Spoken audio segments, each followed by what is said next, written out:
Hey, beauties. Good evening to you.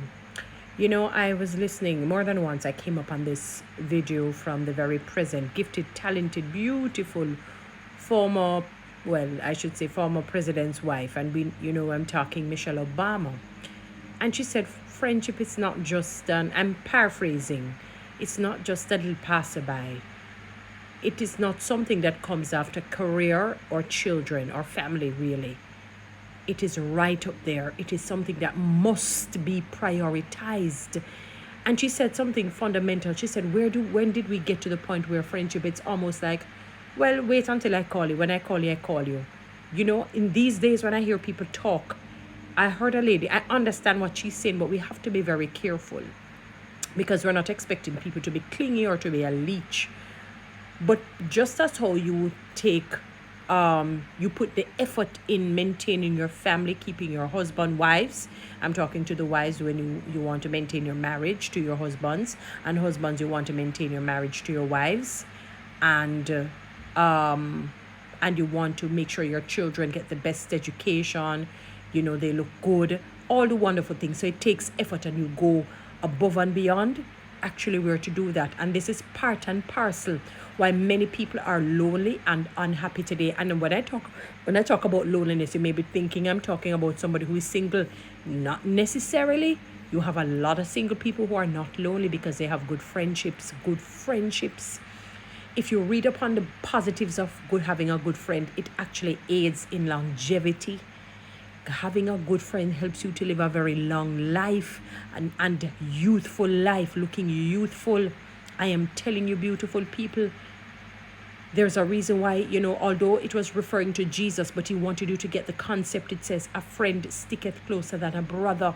He's a friend that sticketh closer than a brother, because when you think of a brother or sister, you're expecting that relationship is supposed to be close. We know that that's not the case in every situation. Right? We can think of Joseph, you can think of your own situation, many other people's situations. You follow?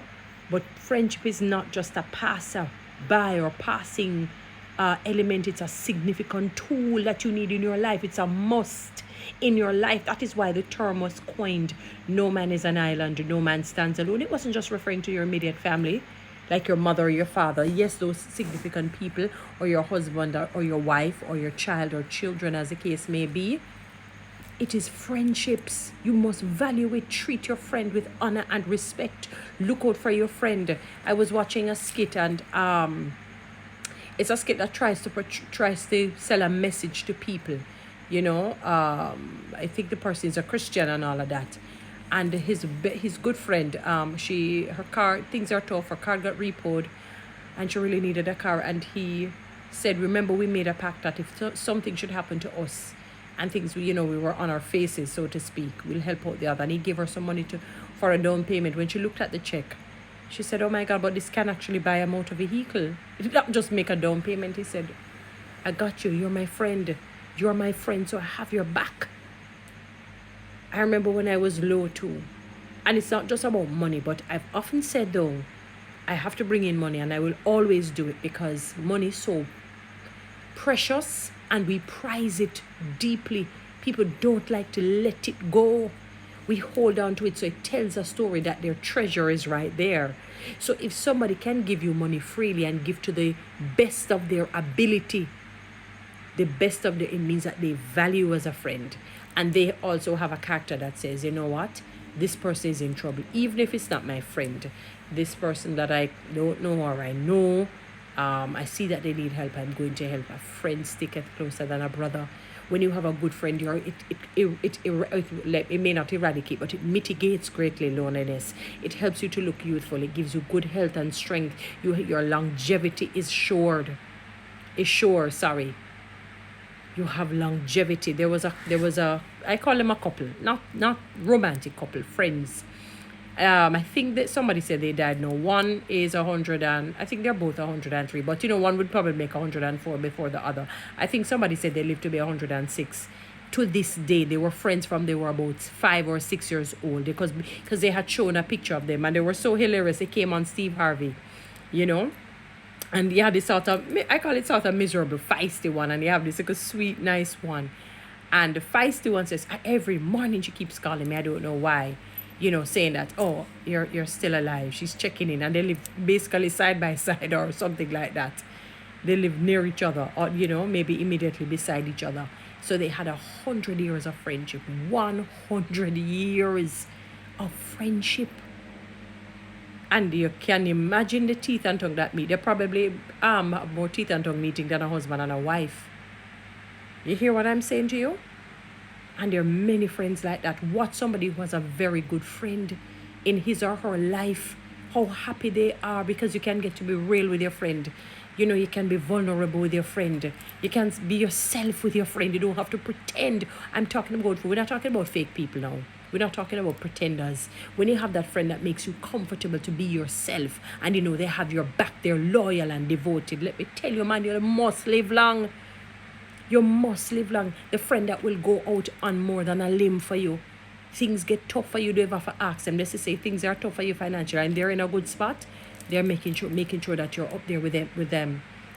Look at the great. You know why part and parcel why I love you saying?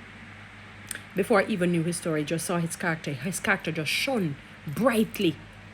His character just shone brightly without me having to hear his story. And I didn't realize that the guy who is his right-hand man there, I don't know if he calls him NJ or whatever it is. You know who I'm talking. That is generally around him. That is from school days. And I heard that he was a teacher or something. And he said, leave that. Come on, we'll make him far more money, which he has, obviously. Took up his friend. Not everyone would do it, even though they have money. No, people. He values his friend. And somebody, I don't know how true it is. I heard that there was a guy who used to run boat with them. Maybe not a friend, but you have that good associate. And would run boat and so on and so forth. And when you say made it financially, I heard that he bought the fella a vehicle. And I'm sure it's not a joke vehicle. He never forgot. I'm telling you, that's a good man. Let me tell you, man. I noticed they're having this saying that nobody can get me to hate you or something like that. They're doing it nowadays. I like the line. I like that. It's a line that I like. I hate the one that they say, "Me not ask Christ." If you don't ask Christ, you're going to be in trouble. I hate it. I hate that saying. But I like when them say, nobody will get me to hate you. I've been seeing that of late and I'm going to use it. Nobody will get me to hate him. I don't care what you want to try come with him. All if you don't come and say my Satan, which is not. And I bind that up in Jesus' name. I still are going to love him. So, I'm just letting you know. If he does something that I'm disappointed in, I would say I'm disappointed. But I'd pray for him and say, Lord, transform him and work on him. Simple. But Usain Bolt, that's a friend, that's a good man, I can imagine how fantastic a father and son and whatever he is. I can just imagine. When I heard Michelle Obama said it, I said, my God, thank you, Michelle. Thank you. Because we don't value, we think friendship is something that we put way down. No, it's supposed to be right up there. Right up there. I never tell you to put your friend above your children or your husband or your wife. I'm not saying that. At the same time, there must be some priority to your friendship. You don't just have them, okay, this you hear something, you just discard your friend like that. You and your friend have a tussle, you don't try and reconcile. When you and your spouse have a tussle, you reconcile. If you and your child has a tussle, you reconcile. Do the same with your friend. Do the same with your friend. Especially if you know without a shadow of a doubt that this friend is a good friend, loyal, devoted, committed, clean-hearted towards you. I hear people talk about nobody's good and they're not keeping any friends because people will be true. Nonsense. Rubbish. There are good people like myself who are good friends to people. Nonsense. Do not buy into that fable or that fallacy. It is not true. And if you want a good friend, you need to be the good friend. You need to be loyal, committed, and devoted. That when anybody comes in madness, you just run them away. Yes, I don't even want to hear nonsense. I'm going to bring my friend. Ensure that you can say what you're saying about my friend in front of my friend's face. But you're not going to destroy my friendship. Okay? But friendship is important. It is right up there with your family, with your spouse, your child, and so on. Even if your spouse is above. You know what I'm saying. It's in the top 5 or whatever. Because you have mother and father and so forth. Value your friends. Value your friends.